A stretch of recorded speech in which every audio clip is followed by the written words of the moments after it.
Hello viewers, it's been a while, but boy am I back with an absolute cracker of a race for you guys today. This is the Azz Tech Racing Week LMP1 Revival. So basically the gist here is that we're driving the old LMP1 cars mixed together with some GTEs, a proper throwback race to what Le Mans used to be. Now the eagle-eyed of you will have noticed the name Steven Dunn there on the left-hand side of your screen. He's appeared on the channel before as we won Le Mans.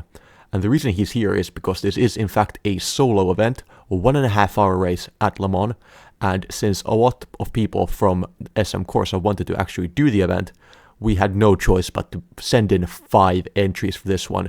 4 Audis and 1 Porsche, obviously myself starting in the Porsche, and 4 other Audis out here. We have, for example, Riley Pogue. He's in 9th place. He's a relatively new member of SM Corsa, but goddamn is he quick. Nevertheless, I managed to qualify the best out of the SM Corsa cars in P7. Really enjoying the Porsche here. Absolute dream to drive. Great hybrid, really enjoyable and safe driving experience. Had a good setup on it, and the car felt like it was on absolute rails. And in addition to us 3, we have Lucas and Toby, who are starting a bit further back, but their race did unravel quite quickly, and it was really over before it even began for those guys. But let's head over to the start of the race, right here. Been bumped already?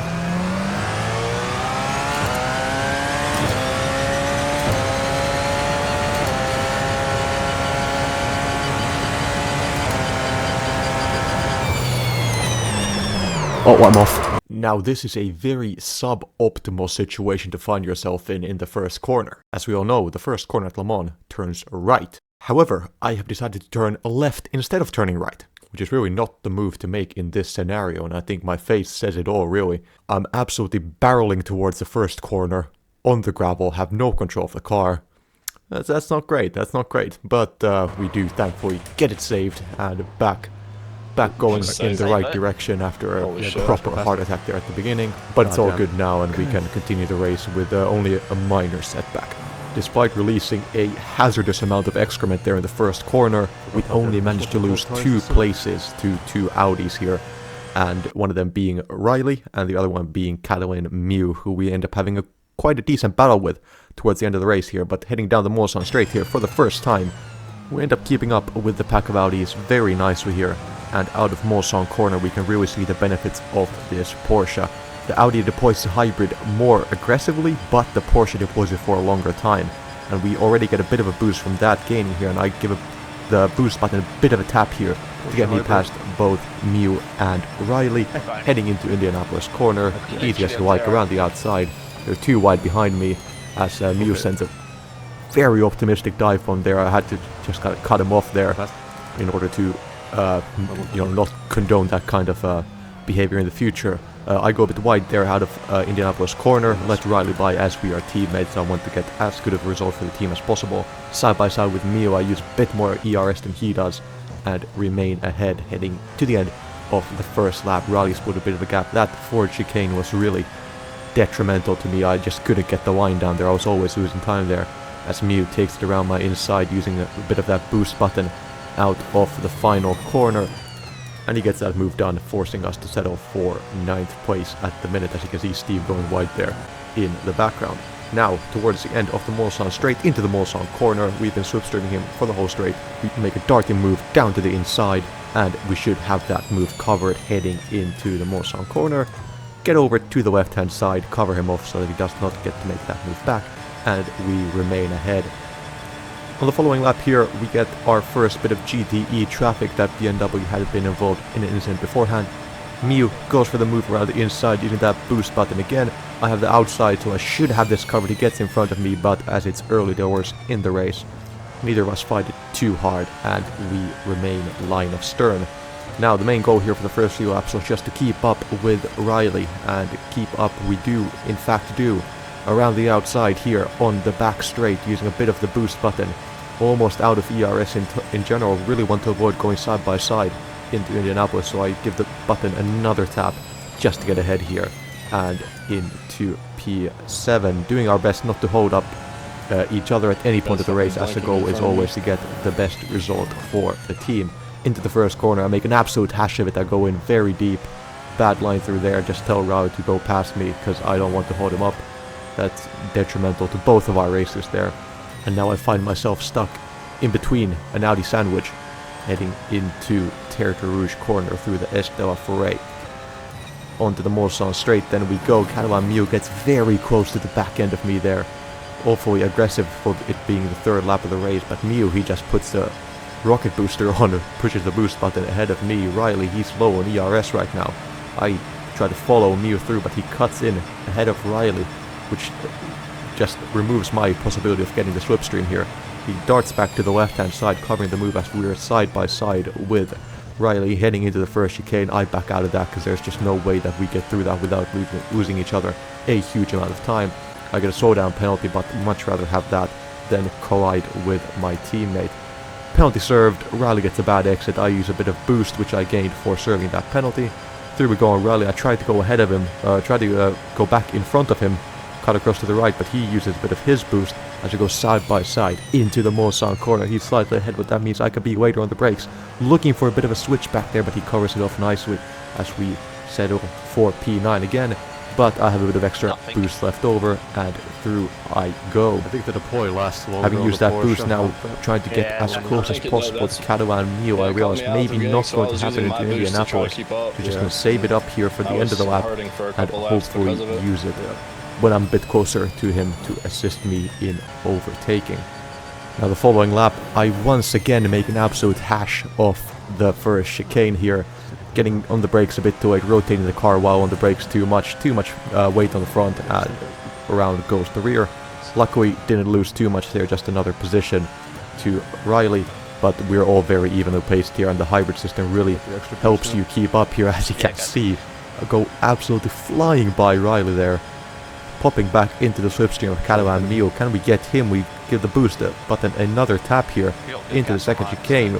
Mew fakes a bit of a defense here, but we still go around the inside. We're ahead of him heading into the corner, and we just barge our way through there. And that is P7 secured. Very solid move there. And I kind of fed him to Riley there on the exit as well, hoping that he would get the move. 5 laps in and we get our first bit of GTE traffic, and you can immediately see that it becomes an absolute shambles here as the Porsche gets pinned to the outside. Fully pit maneuvers a GT3. So GTE Porsche there, putting him into the barrier, getting a whole lot of damage there, which allows us to nip by Jonas Weber very easily. 4.7k I-rating driver, done just like that, up into P6, and back behind Tony Dibden. He's actually a Twitch streamer himself, I learned from Steve, as he makes a mistake here. You can see him on the left there, and we go by.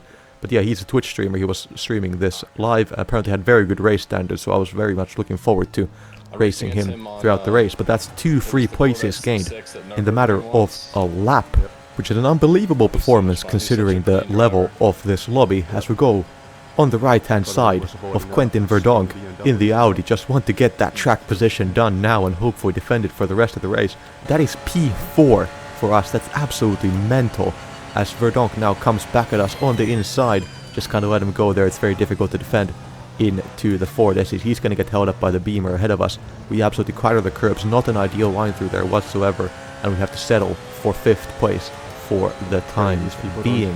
I believe Tony, he pit to repair that damage, which is why he's not in the picture right now, but he will be making an appearance later on. Still chasing Quentin Verdonk here on the 9th lap of the race, coming to the end of our first stint, heading into the first pit window. Just want to get that track position all we can. We want to at least run in a podium position even at some point. 3 seconds to P3. We take him around the outside there, heading into Indianapolis. It just lets it go because there's nothing you can do to defend against that boost button, as we make a complete mockery of that first chicane once again, serving another 1 second slowdown penalty. Onto the Mulsanne straight we go. Have to let Verdonk by, but luckily in this car the slowdown penalties aren't that serious because of the hybrid button. You save a bit of hybrid when serving that penalty, and then you can use it to catch right back up to where you were beforehand. Having a little look around the inside of Verdonk into Mulsanne corner, but he defends it without any further issue. But we are going to have another look at him on this back straight. heading into Indianapolis corner. Thank you very much. The Porsche hybrid, it just saves so much of it. I feel like throughout the race I had more hybrid in store than the rest of these guys. And we get back past him. Now one tactic that I was hoping would pay dividends for me here is the fact that I'm not taking tires. That Porsche ahead of me is taking tires, which means that that's one free place gained, but I was a bit unsure of where my pit box was, so I did end up losing to Verdonk ahead of me. And now Tony Dibden, he's back in the picture. As I mentioned before, he took a bit of damage there in the first chicane, but now he's going to try get back by me and into 4th place in the race. He gets me into the Porsche S's, but I'm not looking to give this one up without a fight. We managed to hang on quite nicely to his back end throughout the first sector of the track, which allows us to get by him on the Mulsanne straight, using a lot of our ERS in the process, which is going to leave us vulnerable coming out of Mulsanne corner, and he takes full advantage of that. He's maybe a bit more of an intelligent racer than I was there. Should have maybe saved my ERS a bit, just stuck with him and taken the move later on. But alas, the battle comes to an end as I make a complete hash of the first chicane for the 4th time in this race, and now we fall to the clutches of Catalan Mio behind. Here's Toby Deck, by the way, making his first appearance in the video. He's going a lap down here in 17th place.